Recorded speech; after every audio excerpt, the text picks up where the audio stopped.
We got a tragic conclusion to Brook and Shuri's flashback as Luffy has finally arrived to fight Imu with Loki. One Piece chapter 1186 is out, so let's go over it. The title of the chapter is Once More. In the cover request, we see Tsunadango. Loki is covertly drawing Ada, who is secretly amused by it. Bro, like this cover request is so like heartwarming to see, like as we know, Ada is not actually like Loki's biological mother, but she is the only mother who like stepped up, because as we know, like Loki's actual mother, Estrid, she didn't like Loki, and she even like threw Loki to the underworld from the Sun Realm as a child, as a 1 year old. I think it was in day one. Yeah, it's crazy. So it's great to see like Loki, even though at the beginning like he didn't like Ada that much, because like she was like from the outside, and but eventually like as Loki grew up with her, like Ada's like caring nature like won over Loki, and Loki started to like Ada and respect her as a mother. But eventually we know that Ada had a tragic end, because another like village from the Estrid's village, like they poisoned her, Ada, as a because of her jealousy, and like she died. So yeah, it's really like heartwarming to see this cover, because it's cool, bro. I love to see like this sort of cover. So yeah, I'm waiting for the next like cover story to start, but I'm not gonna lie, this cover, because these are cool to see as well. So yeah, without further ado, let's go over the chapter, guys. This is so hype, man. Luffy has pulled a Saint Charlos on Imu, guys. Like, and just bro, like I had to spoil it for you guys, bro. Like, I'll just start from the beginning of the chapter.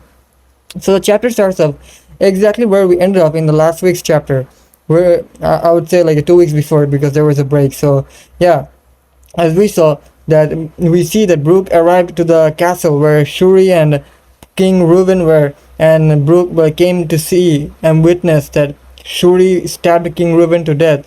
And there was another like mysterious person sitting with them. So we start off from there, and we see that people of Esperia are still fighting the Marines for their independence, and we cut back to Brook's situation, where Brook is like witnessing the entire like shocking event unfold before his eyes, as Shuri like killed King Reuben in front of him. As we see the mysterious person, Shuri, and Saint Mars as well. And we see Brook is on the ground with King Reuben, and Brook is like calling for the medic, but no one is like coming and listening. And we then have a little brief flashback of King Reuben and Brook, as Brook is crying his eyes out, calling for help. And bro, this is just heartbreaking to see. Like, you guys know the vibes, what is going on here. We see a brief flashback where Brook and King Reuben first met in the Spiria junkyard, where Brook was singing where King Reuben liked Brook's music, and Brook gave him food.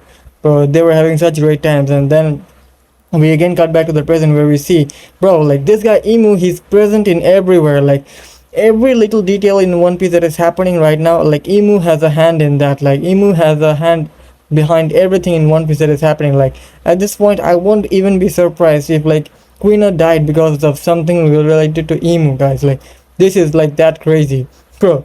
Like, it seems like Imu is like possessing like Saint Mars here. Mars in his own form, and we see Imu's shadow there as well with Mars. But this is hilarious, this panel, right? The way Imu is like looking, bro, this cracks me up, but I'm not gonna lie. I know this is really tragic, this scene, but bro, like the way Imu is watching, man. Not gonna lie. Okay, guys, let's get back to the chapter. We see that Brook is like calling for help, and we see Shuri talking to Brook. Like, Shuri has like horns and wings. Like, she got Domi reversed, so this is not actually her like true self, but she's being controlled by Imu. And Shuri says, Brook, you know that guy is dead already, right? Brook is then shocked, like, who are you? What have done to you, Princess Shuri? You see, I have watched over Shuri since she was a baby. She is totally incapable of this. There is nothing I don't know when it comes to the princess. Then Shuri then says, then tell me, Brook, did you know that I'm a celestial dragon? Bro, like, this is a plot twist coming, bro. I made this prediction of 2 weeks before, like, if it was possible, and my prediction was spot on. So just continue with this. Then Shuri then asks Brook, like, did you know that I was a celestial dragon? This guy wasn't my real father. Did you know that? Don't call him this guy, huh? Brook then says, what are you even saying? You are the child of King Leuven. That's a fact. Brook, can you prove that? Brook then says, that's irrelevant when it comes to the bond between a parent and a child. It isn't. This is the changing news. I should have been raised as a celestial dragon. This past 16 years were a complete waste. Don't you understand how angry that makes me? And that demand for 1,000 slaves, it isn't true. This guy just didn't want to hand me over. Stop calling me that. This guy was a good this guy was a good for nothing king who pointlessly led his people to their doom. So yeah, we get a crazy plot twist here that Gonko is actually like a half celestial dragon, and we'll see what happens next chapter and next page. King Reuben is not actually his real father, so we'll get the reveal in the next page. But I just want to like talk about something here, like which says, Asperia, like they didn't, the world government didn't demand for like 1,000 slaves. Like they only wanted like Shuri to be handed over to them. That would be their like tribute for that year, but they didn't do it. So now like Gonko got Dami reversed. That's why like Imu came in person to like take Princess Shuri. Like Shuri was their main target from the beginning. It's crazy. Then we see the reveal of the mysterious man who was in the room with them as well, like the Holy Knight ripped out dress. And we see that he's a knight of God, and his name is Saint Manmire Grove. And he says, that's why I made him take responsibility. With the king dead, this war can end. But defeat will only make a nation lawless land. That is no longer my concern. Then Manmire Grove says, I remember you now. There was a kid with an afro among Candle's attendants. You weren't allowed to come near me. I remember you now. There was a kid with an afro among Candle's attendants. You weren't allowed to come near me. We wouldn't normally come all the way to a backwater country like this to retrieve a single brat, but this kid possesses those mismatched eyes. Being born with that trait is truly rare, and the Great One desires him. I didn't awaken it myself, but she might. Thou hast said too much, bro. Then Rimu then talks. Thou hast wrought too much, bro. This is hilarious. Oh, forgive me, Great One. Hey, Shuri, huh? So yeah, we get the reveal that this Manmire Grove is actually like Gonko's biological father. And remember in the last chapter, or maybe the chapter before, where we got the reveal that during like Brook's younger days in the palace, Celestial Dragon came to visit Asperia for some time, and it was a really dark time for the kingdom of Asperia after the Celestial Dragon came. And yeah, this might be that Celestial Dragon probably was Manmire Grove, and he is actually like the biological father of Princess Shuri. And guys, like this is just shocking. Like what actually went down between Grove and Candle? Like was it a mutual, bro? Which I highly doubt, or was it like, is it like another like genie situation here, guys? Like this is crazy, man. Like so, and this line from Gonko is very similar to like Shanks, where she says, this past 16 years were a complete waste. Don't you understand how angry that makes me, bro? Like, but Gonko is Dami reverses here, so she isn't under her control.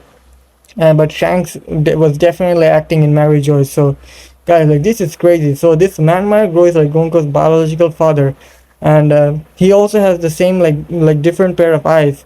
And the main reason they attacked Asperia was to like take Princess Shuri, because King Reuben didn't want to hand them over. So now this begs the question, like why did King Reuben hide the fact about like Princess Shuri's birth?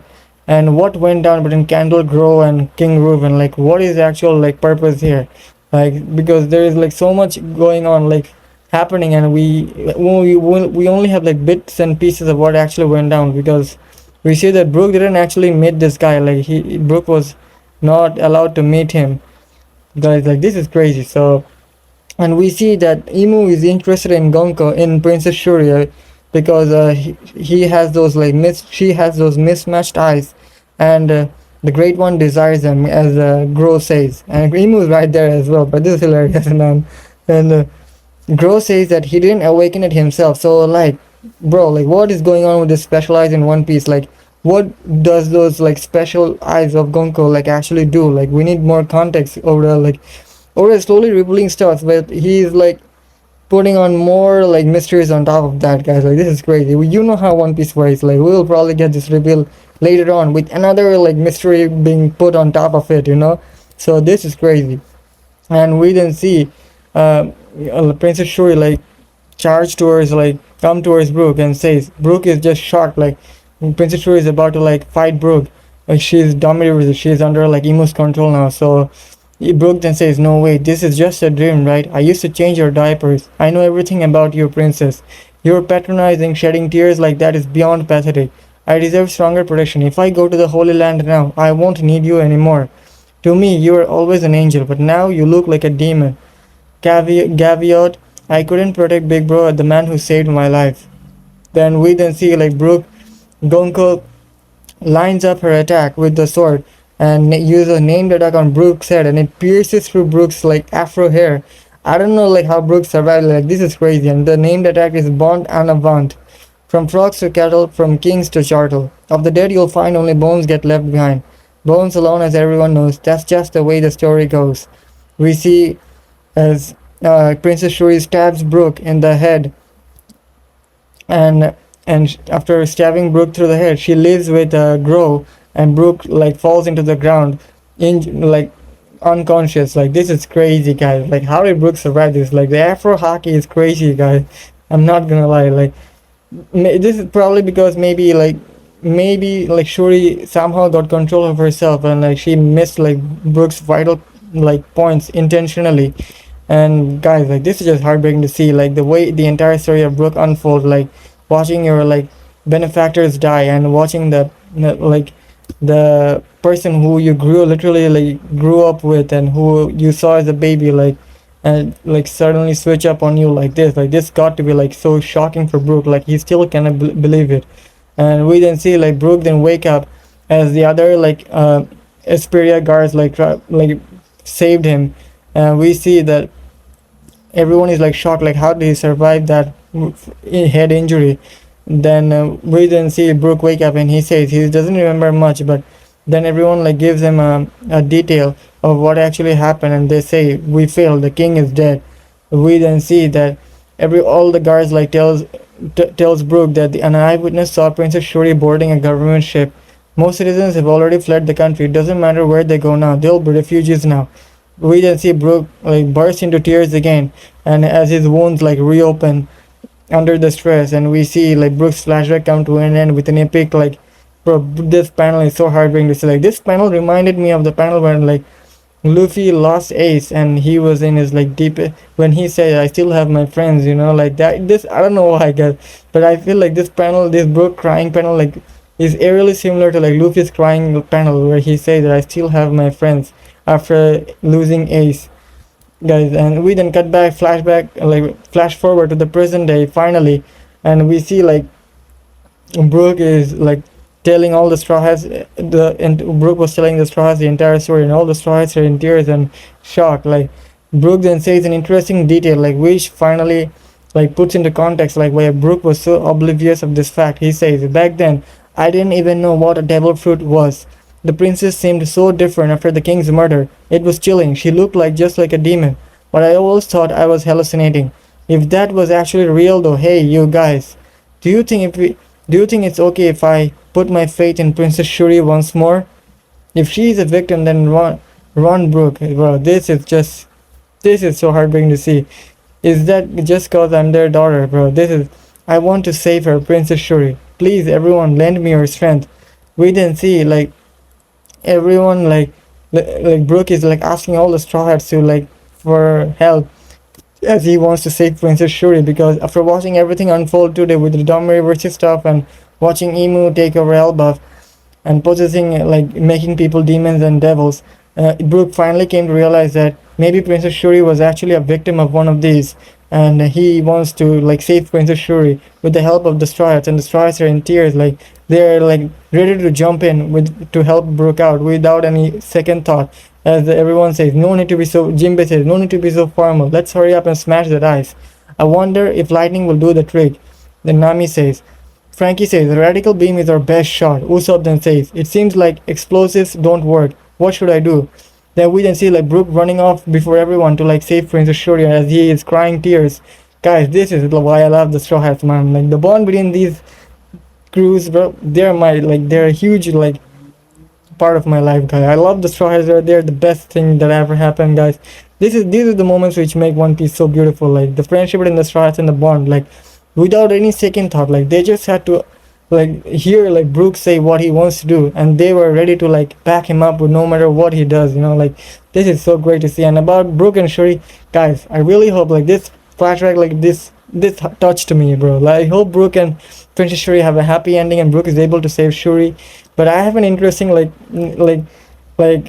I don't know how they're going to like free Princess Shuri from that block of ice, you know, because even Emu, remember, even Emu's omen attacks couldn't like break Ragnar's ice, you know. So how are the Straw Hats going to do? Like even Usopp is there, like maybe guys, maybe this is Usopp's moment to shine and he's gonna like break Ragnar's ice and show why he's like stronger than Emu himself, guys. Like this is crazy, guys. Like, maybe this is Usopp's time finally, guys. Maybe that's why it is called Usopp's Will Be Elbaf's arc, you know.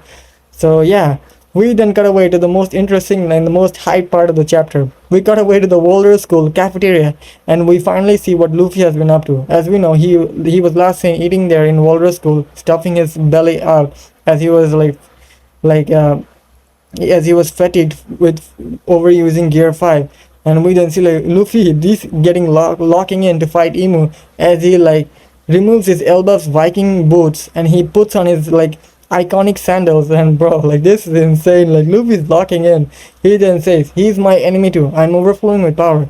Then Luffy then jumps upwards, flies away towards Emu, like Superman, like he's just flying up straight up. And he's in base form, by the way.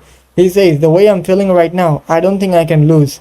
We then cut away to Emu versus Loki, and we see like Loki has again like transformed back to his base form, and he's like asking Emu, the world government sure plays dirty, like targeting kids. Are you seriously doing this way?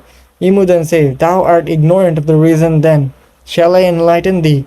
800 years ago, the giant race were defeated in a bid to rescue the children. So this is very interesting. So Emu has been the reason Emu has been so obsessed with like going with the route of like kidnapping the children and subjugating Elbaf and taking everyone like as hostage and subjugating the people of Elbaf is because 800 years ago they did the same thing to defeat the giant race. And this is probably referring to the Galala giants who were trapped in Punk Hazard. You know, this could be that, or according to Emu, it seems like Emu believes in the history is repeating itself. So that's why Emu is like following the same route. As Emu says, 800 years ago, what are you saying? Like Loki is shocked. Like a few centuries is not merely enough to change the nature of a race. Without fail, thine people inevitably bend the knee when thy offspring are taken. We then see like the rain goddess Zaza is still attacking the western village as the children, as Kolon and all the other children are being kidnapped. And we see all the giants are trying to save him, Dory and Broggy. And Emu continues his like yap session and lord drop as Emu says, ignorance of the significance of what is occurring is irrelevant. History always repeats itself. 'Tis already too late. Thou art all slaves of Mu. Loki then shouts out, you prick, what are you trying to say? We then see like as Loki is about to like attack Emu with Ragnar, we see Luffy shouting from behind from Loki as Luffy is charging towards the battlefield. He says, hey dumbass. As Luffy is charging towards the battlefield, he says, hey dumbass. And as he is charging up a normal attack, like punch. This is similar to how he punched like Saint Charlos. And Emu is like shocked to see Luffy, and as Luffy says, get off of Elbaf, as his punch hits Emu right on the face and making Emu bleed, guys. Like this is insane. Like Luffy has landed the fierce blow on Emu as he has finally arrived in the battlefield, guys. This is crazy. Like, and that's the end of the chapter, guys. One strike, like chapter 11 and 6 end, guys. This is so hype. Like, so Luffy has finally joined the battlefield with Loki to fight against Emu, and this is so insane, guys. We have been waiting for this moment for so long. This is what everyone's been hyped up about, you know, like this is what we have been here for. Like this is peak. Like we have finally arrived. This is what we need. Oda, please give us 2 to 3 chapters of Luffy and Loki versus Emu, and my life is yours, Oda. Like this is what we have been waiting for years for this. Like Emu finally meets Luffy. Bro, like this is so insane. Like I cannot believe like we're actually at this point in the story of One Piece. Like who would have imagined like a year ago that Luffy would be fighting Emu and Luffy would be punching Emu right in the face? Like this is crazy. Like Luffy is like the second person to make Emu bleed like after Loki. Like this is insane. This is very similar to the panel where Luffy punched Saint Charlos in Sabaody. So guys, what do you think? Like I'm not gonna lie, Emu lost a lot of aura here, but Be careful, guys. This is Emu we're talking about. Like, Emu has like insane regeneration abilities. Emu probably, people are saying that Luffy was so fast that Emu got blitzed, you know? Like, I wouldn't say Emu got blitzed, but I feel like Emu was kind of shocked, but I think Emu like intentionally took the attack.